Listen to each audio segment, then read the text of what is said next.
91.5 KUNV Las Vegas, the Rebel, HD2.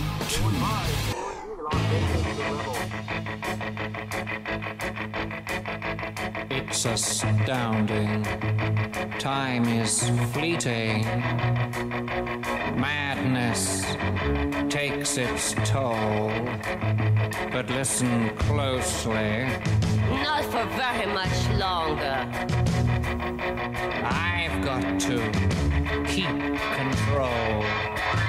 I remember doing the time war, drinking those moments when the black mist would hit me and the void would be calling. Let's do time war again. Let's do time war again. And it's just a step to the left. This is Time Warp. I'm Russell Mays. I am your commander.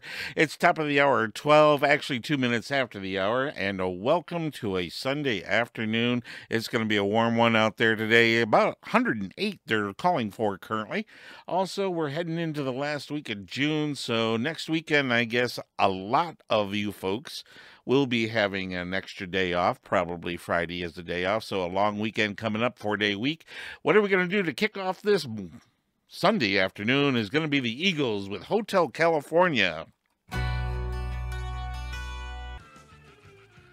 It's come together. Aerosmith here on Time Warp. I'm Russell Mays. All right, don't get your knickers in a twist. That was Aerosmith. It's a remake of the Beatles come together. Okay. Just want to make sure that's clarified. We're about 15, or actually it's 13 minutes after the hour of 12, and it is Russell Mays on a wonderful, warm Sunday afternoon here at the campuses of KUNV, and that's UNLV campuses, of course, and broadcast services of. Interesting thing happened today in 1914. The Archduke Francis Ferdinand of Austria-Hungary and his wife were assassinated, which setting off World War I. That's really interesting because 5 years later, 1919, the Treaty of Versailles was signed in France, ending World War I, which also set the foundation for World War II and to bring about Hitler and all that kind of good stuff. Interesting stuff happening today in history throughout. You are listening to KUNV on the campuses of UNLV. I'm Russell Mays, your commander. What do we have on deck now? Girls, Girls, Motley Crue.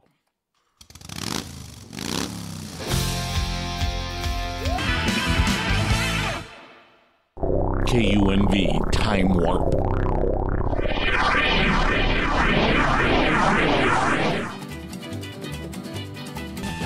You know I'm gonna come, I'm gonna leave. Goodbye, American woman. American Woman, the Guess Who, here on KUNV. Broadcast services of UNLV right here on campus, of course. And I am Russell Mays, your commander, and this is Time Warp. What is going on around history today? This is an interesting little fact that we have. 2010, the Supreme Court ruled 5-4 that Americans have the right to own a gun for self-defense anywhere they live. That was a 5-4 ruling.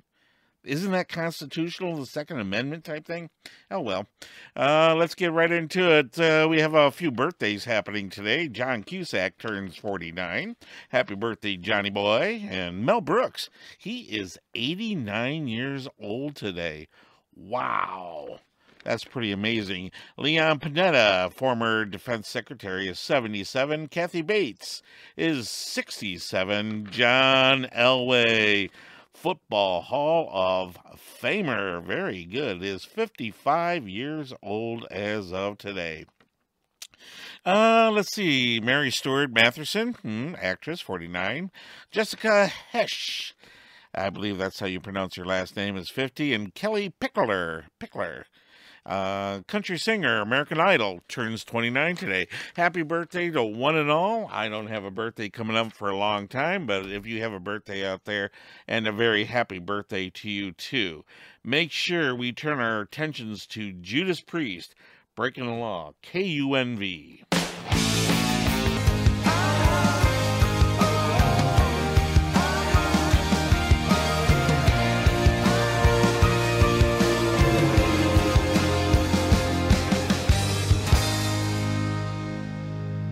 Little bit of Pearl Jams, Sirens, here at the studios of KUNV. I'm Russell Mays, and of course we have those automatic lights in here that if you don't move around a lot, they go off, and the studio just went totally dark. I love it.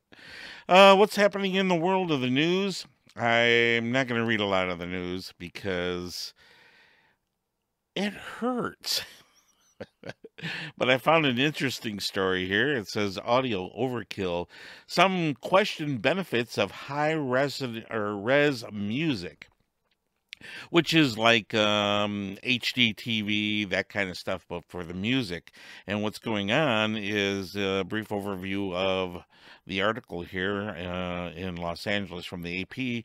It says Becker says it does the for music lovers what ultra high definition television has done for couch potatoes. Okay, that's cool. It's a digital format that packs nearly 7 times the data found on a CD, touted as producing clear, crystal clear sounds with the sharpness that'll blow consumers away. Well, what's going on is there was a young gentleman there. I'm just going to briefly read over it.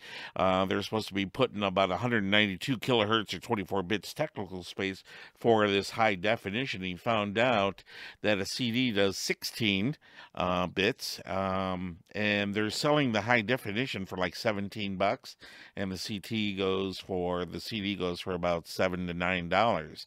Well, they found out there is no difference in the digital quality from one to the other, so you're paying almost double the amount for this new music format, supposedly 24 bits. And I guess it comes down to that a lot of people really can't hear the difference anyway, so they're just bringing it in. Now, this is just my opinion and what I'm reading on this story. A lot more research needs to be done to verify a lot of this information that's being touted here. But I would keep my eyes open on that little scenario. Interesting. I thought that was pretty cool. Also, a little tidbit of information that I was around when CDs actually hit the market way back when, if you will. And when the CDs did come out, everybody was saying vinyl was better and all this kind of good stuff. It is, it isn't. Who knows? Who cares? But I love CDs. I love digital music.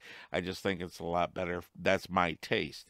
But the record companies said that when the CDs come out, it was going to be a lot less expensive than the album. An album would be $20, but when the CDs would come out, it would be like $5 for the same amount of music on the CD.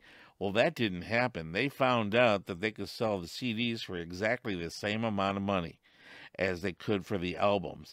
And the cost of producing a CD was almost 200 times less expensive. Totally blew the market away. And then, of course, Napster came in and just blew all the record companies right out the door. Anyway, who knows? Who's having fun? I'm having a great time. Let's go to Steppenwolf on KUNV.